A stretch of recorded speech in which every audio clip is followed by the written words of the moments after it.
All right, aloha and good afternoon, everyone. It's Thursday, April 30th, 2026, and the time is 2:38 p.m. Will the Committee on Government Efficiency and Customer Services please come to order?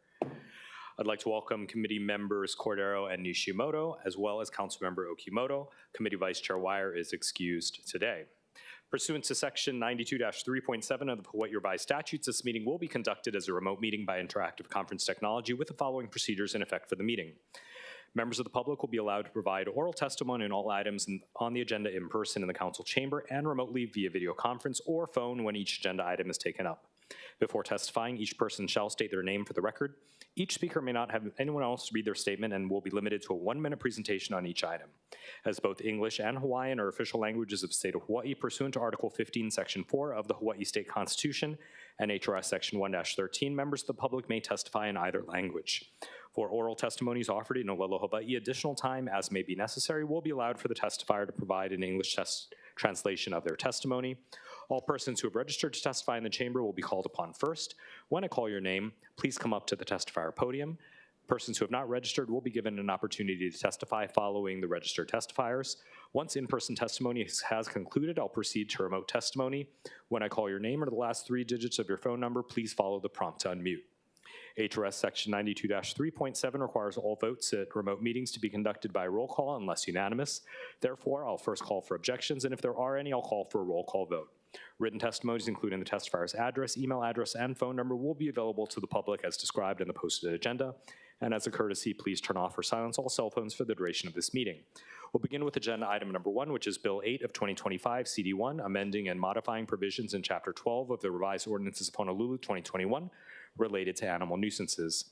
Members, written testimony from the Department of Customer Services was received through Departmental Communication 292, which among other things recommended an amendment to subsection A of the proposed new ROH section 12-2 set forth in section 7 of the bill as follows, quote, to the extent permitted by law, the director shall, through a provision of the city's contract with the animal control contractor, require the animal control contractor to enforce the provisions of this article. We have with us the director of the Department of Customer Services, Kim Hashiro, if she'd like to say any words about this bill or the amendments. Hi, so good afternoon, Chair Dos Santos Tam and members. Kim Hashiro, Director for the Department of Customer Services. As we submitted in our written testimony, we do support this bill and we appreciate consideration regarding our comments and revised language. We also have been working with our contract vendor.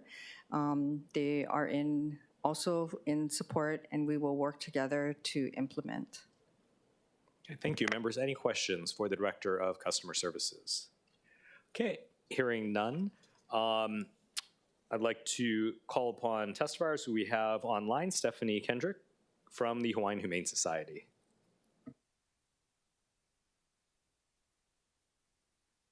Please proceed. Oh, there we go. Sorry, it wasn't letting me unmute, Chair. Hello, Chair Dos Santos Tam, members of the committee, and Councilmember Okimoto. Stephanie Kendrick with the Hawaiian Humane Society. As Director mentioned, we're in strong support of this measure and really value all of the conversations that we've had with council members about improving enforcement for animal nuisance issues. We did suggest amendments to the new proposed Section 7, which at this point seems to assume that all of the provisions of the animal nuisance statute of Chapter 12, Article 2 are enforced by the county animal control contractor, and that's not the case. Different agencies have different roles to play in enforcement of these rules as we outlined in our written testimony. So I'd be happy to answer any questions the committee has, and I hope we'll see this bill move forward. Thank you. Okay, thank you. Members, any questions for the Hawaiian Humane Society? Okay, hearing none, thank you. Clerks, is there anyone else standing by, either here in the chambers or remotely, to testify? Chair, there are none. Okay, there being none. Members, we're in discussion. Councilmember Okimoto is the introducer of the measure. Would you like to offer comments? Thank you so much, Chair. I appreciate you hearing this measure and taking the journey with us on this bill and its life. Again, thank you so much for hearing the bill. My team and I work really closely. I want to mahalo Director Hashiro from the Department of Customer Services, and as well as the Humane Society. This the process of this was to come up with to craft a good bill that would address the community concerns for public safety. And the key change that we mentioned was to make this bill, to make it so that the civil penalties are easier to enforce. I thank you again for hearing it. I hope that we can pass it. And I think that it's been a collaborative piece to make sure that we have all the voices heard and keep our community safe. So mahalo again. No, thank you. And I thank you for your leadership in this issue. I know that this is something that's an issue island-wide, and I appreciate you taking it on. Members, any other discussion? Okay, if not, the chair recommends that Bill 8 of 2025 CD1 be amended to a CD2 that incorporates the following amendments. First, the one recommended by the Department of Customer Services in Departmental Communication 292 of 2026, as well as inserting the following language in Section 7, Chapter 12-2, Enforcement A, to read, quote, require the animal control contractor to enforce the provisions of this article as it pertains to the animals identified within the executed contract. This language may also be amended as OCS seems appropriate. And in Section 7, Chapter 12-2, Enforcement, subpoint B, to read animal control contractor to determine compliance with the provisions of this article as it pertains to the animals identified within the executed contract, similar to what was suggested for subpoint A. We also recommend other technical, non-substantive amendments. Okay. Any objections or reservations to the recommendation to amend? There being none, the bill's been amended to CD2. Then the chair recommends that Bill 8, 2025 CD2 be reported out for passage on third reading. Any discussion, objections, or reservations? Hearing none, so ordered. Thank you, members. Next up is an informational briefing from the city's Chief Data Officer on key initiatives, and we have with us the Chief Data Officer for the city, Kira Chucham. While she and her team get set up, I wanted to ask if there's anyone here to testify on this measure. Clerks, do we have anyone standing by remotely to testify on this measure? Chair, there are none. Okay, hearing none, we'll proceed with the presentation itself. This is Mayor's Message 63 of 2026. Aloha, Chair Waters. Not Chair Waters, Chair Dos Santos Tam. I was so used to being on automatic. Council members, hang on a second. I think we need to get this presentation going.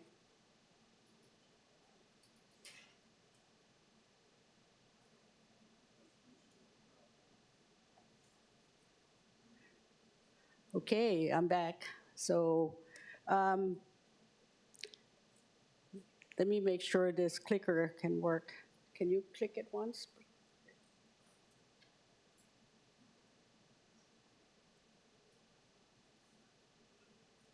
Oh, there it goes. Slight delay, folks. Okay, so thank you very much for giving me this opportunity to share. So I am Kira Chucham, the Chief Data Officer for the City and County of Honolulu. Based on where we left off in April of last year, you'll see that on April 1st last year, actually we published the city data plan.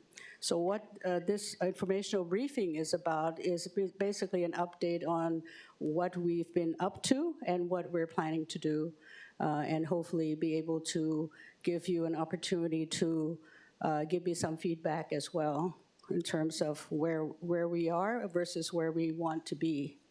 So based on this first slide, this just gives the high-level synopsis of what was included in the city data plan. So ultimately, everything feeds into our citywide data strategy, whether we're talking about our data culture, data governance, best practices, data integration, data capacity, or data upskilling. So I'll dive a little further, a little deeper into each one of these, not every category, but over time we realized that certain categories kind of meld together. So moving right along to the next slide. So the first and foremost, obviously, is the data strategy piece. So as far as the data strategy is concerned, not only are we creating it, but it's supposed to be refined as we go as well. So what we published in April of last year will be probably recast or refined. Next time you see it, I think it will be in well, we just passed this April, but next April you'll see every 2 years we'll be publishing a refinement of that. So the most important piece of this was we did deliver the city data plan, and there's the link there for you to access it. Next area is obviously in data governance. This is huge for us. So data governance is not only just setting up the framework of the design, but actually implementing it. So the framework is relatively done, or it's pretty much done. I took into account how we're organized here, how things are set up within the city and county, and as well as figuring out how each department actually functions. Next step would be basically rolling out the program, the data governance program, and hopefully the data stewardship program. So we're talking about putting the responsibility and accountability for data, analytics, and AI in the hands of our departments. So this is a huge, and you'll see later, it's a huge tie-in to our training piece and upskilling piece, because at the end of the day, it's not a few folks behind the scenes who are managing the data. It has to be in each department. That's where the care and feeding of data is going to happen, and it's actually where the action is, and that's with each department. We also are actually working on a citywide AI policy. So there's well, I shouldn't say small, but 20+ individuals from several departments. So we've been working on this for several months now, and that's going to be rolling out hopefully sometime, hopefully before the end of this fiscal year. But the group is almost done with our various different versions to submit to CORE. So our CORE deputies will review, and then I think it's going to come out as a mayor or MDO kind of directive. Next up is data capacity and data analytics. Many of you know, and in my conversations with you, you've expressed the need for us to have not only better data in general, but data as information, being able to look at data in different slices, being able to use it strategically. That's what this section is all about. So for that, it requires building a team. So far, in addition to myself, we were able to get, and thanks to council, we have 2 additional positions, one a data governance analyst and the other a data scientist. Unfortunately, the data scientist we hired has moved on to another role outside of the city. So if anybody has any data folks that you would like to have brought in for me to kind of help bring into the mix, let me know. That's not a plug. Then we have a data integration platform. So it took a while to select and procure, but we finally actually have one that's actually ready and running. So we will be leveraging that to integrate a lot of the data that we have in all our various systems. So this was something that was a big opportunity that we, over the years, have missed, and now we're going to actually be putting that into play. So everything, by the way, that I'm talking about here, this is for the entire city and county. So it's for every department to be able to leverage. It's not specific to any one department. So I'm a firm believer in transparency and making sure that everybody gets an opportunity to leverage all the tools that we have in our fingertips. In addition to that, there's also been a lot of data design and solutioning, and I'll put that, it's later in the innovation section. And as far as data capacity building in terms of our resourcing, there's also a section on our data community of practice. One other huge area, which I also heard from many council members, is the fact that we have to share our data with members of the public. At the end of the day, it's their data that we're managing. So the open data portal is huge. We have transitioned the administration and management of that portal from DIT to my team. So we are now actively enhancing it and upgrading it and working with the various departments in making sure we have standards and there's a fair amount of governance surrounding it. So a lot of what we're going to be publishing will be published through the open data portal. We also have the opportunity for data and AI best practice sharing. So that comes in many different flavors, whether it's talking about, so I do a fair amount of advising to all the various departments. We also can do a lot of data analysis, data analytics. We actually also do help with using Power BI as a data visualization.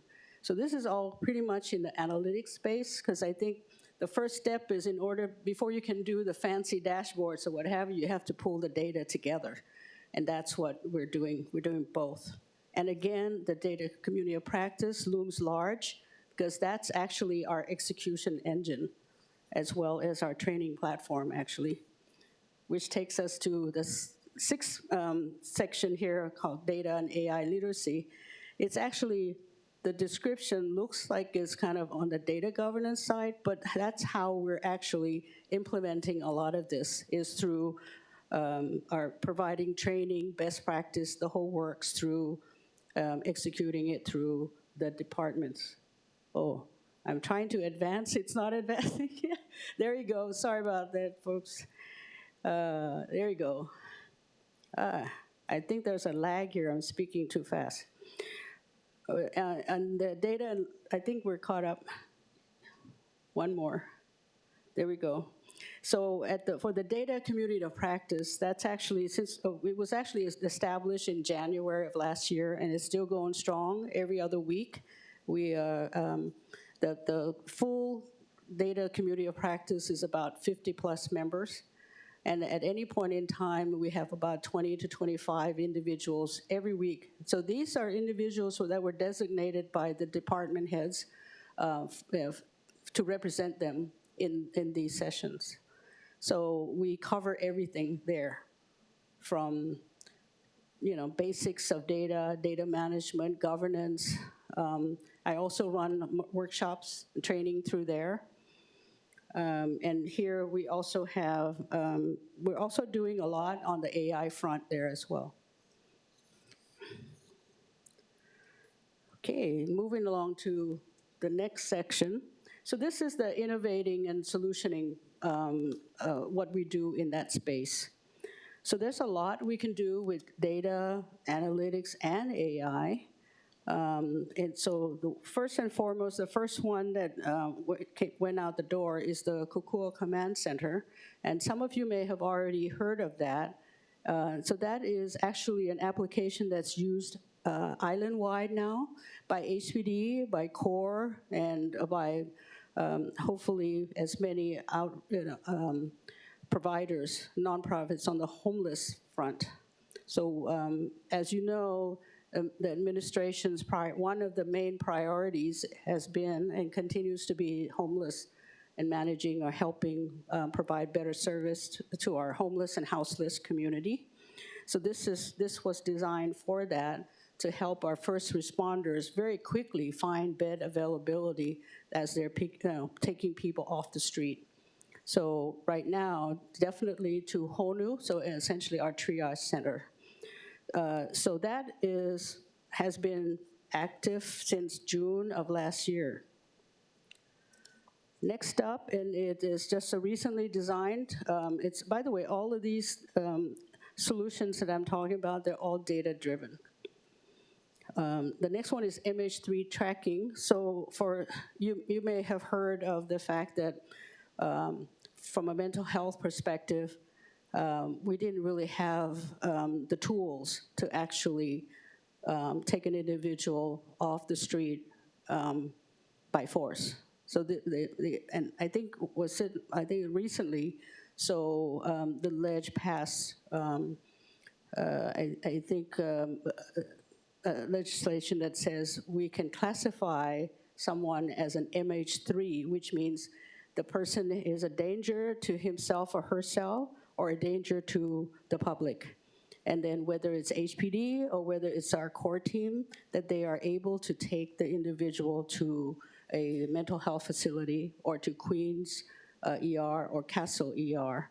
So this is the ability to track taking the individual from taking the person up from the street to the location and tracking them through from the street to BHCC, the Behavioral Health Center, for example, and from the BHCC to the next, maybe a halfway house or transitional housing. So this is important because it actually helps us have a better idea of how large our community, our homeless and houseless community are ones that are in great need of mental health care. Okay.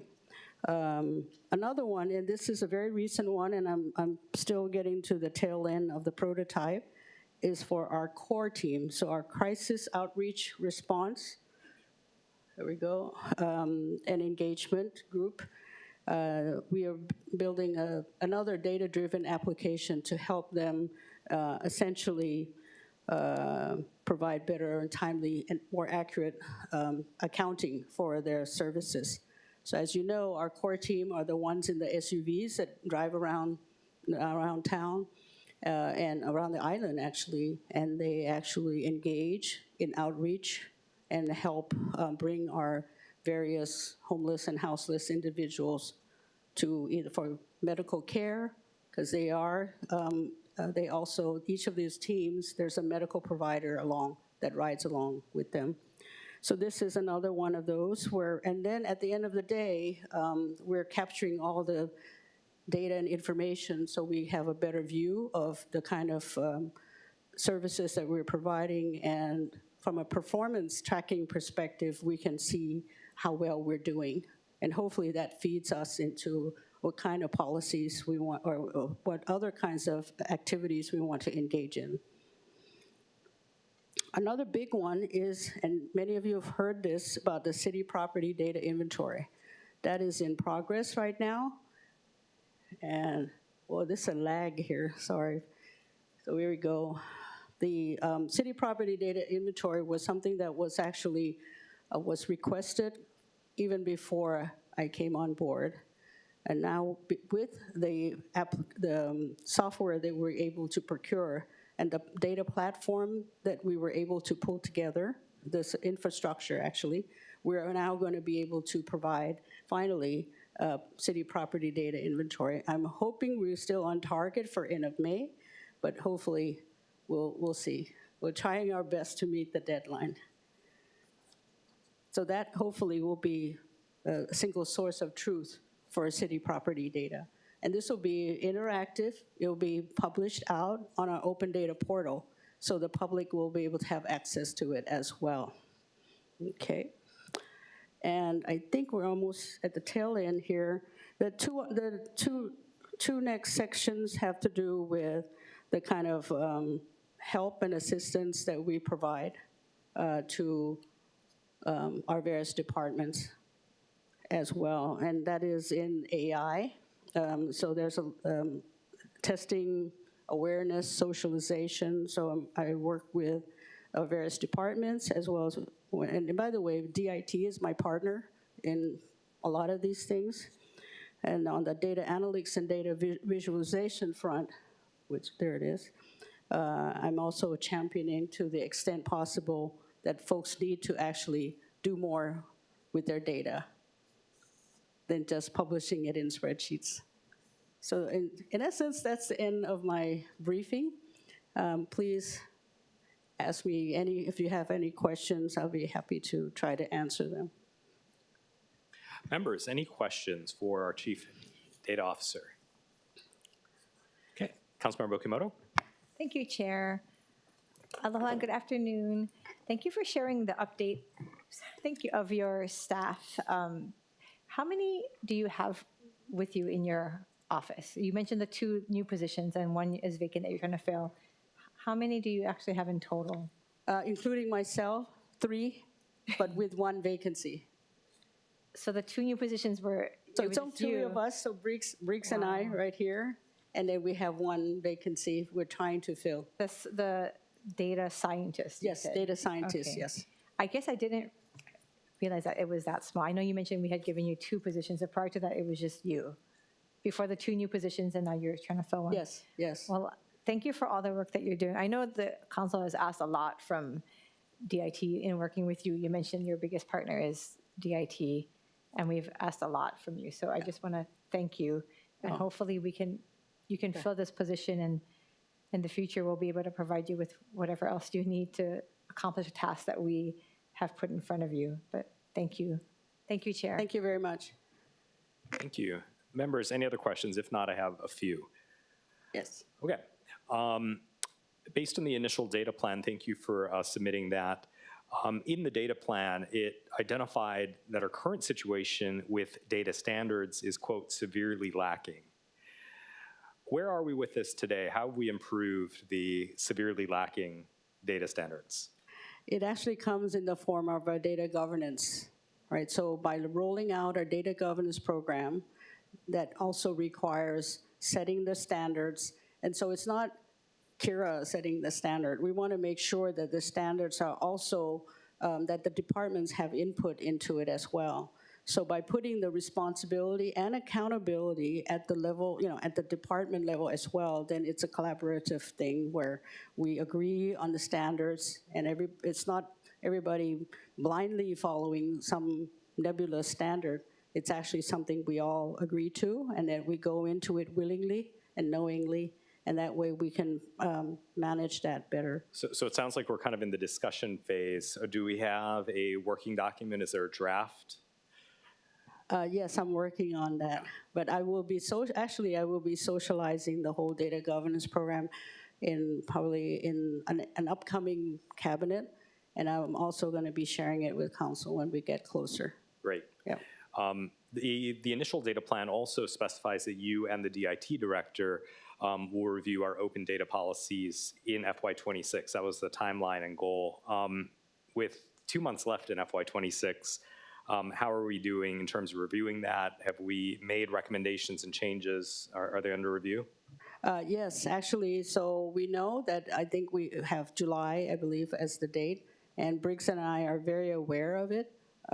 So we're, that's what we're shooting for, and that's also one of the reasons behind actually transferring the main administration and management of it from DIT to my team, so that we can actively manage that and set standards and make sure that people are following standards. Before it was, here is the tool, now you're on your own, just upload the file. No, we want to do more than that. In the initial data plan, it also talks about how each of the agencies, that is the city departments, should have short-term and long-term goals for posting their data by the end of FY26. Are we on track to have all the departments post their data, or at least have goals for doing so? Well, we have, some departments are better at that than others. And that's one of the things that Briggs and I are working on through our data community of practice, to start instilling that, how should I say this? Make sure that folks who are committing to uploading on a monthly basis, that we enable them to be doing that successfully every month. So by the way the open data portal works is the responsibility and accountability for uploading should be in the department's hands. That's the whole point for the open data portal. It's a self-service type of thing. It wasn't used in that fashion before, so we are going to be we're going to have training programs and help each department learn how to do it properly. So that's part of the plan too. Yeah. I have one more question for the purpose of this, because I know we have another hearing after this. I appreciate the examples around homelessness, the MH3. It sounds like EMS and DCS are really starting to utilize this. Obviously, real property, which ties into DPP and DHLM to some extent. It occurs to me that there are a couple other departments, though, that would really benefit from utilizing AI tools to help them do their job. DTS comes to mind, right? Our optimizing traffic flows and other things like that. How, I guess, have we ranked the departments or maybe grouped them in which ones would really benefit? I don't imagine the Royal Hawaiian Band, nothing against them, or like the medical examiners really going to be using AI in the same extent as some of these other data-heavy departments. Yes, and actually, I do work, even though the examples for the solutioning have been, on DCS, DHLM, DPP, and I guess the core team, which is part of our HESD. But I have engaged with HPD, Fire, DTS as well. So, and then several others looking for opportunities where we can actually leverage AI. So even though I didn't list them out here, but those are more like still in research and convincing, navigating through it phase. But what is on here is actually what was delivered already. Okay. Yeah. Okay, I'm glad to hear that. Members, any other questions for our Chief Data Officer? Okay, if not, we will have some other questions in writing that we'll submit. I appreciate your work. The city has a lot of data. And there's a lot of data that we can use and leverage for the public's benefit, as well as to solve the tricky policy issues that we face here. We did ask for testimony while you were setting up. And so members were in discussion. Any discussion or reaction to this? Okay. Members, thank you for being here today. There being no further business, we will adjourn. It's 3:10. Thank you.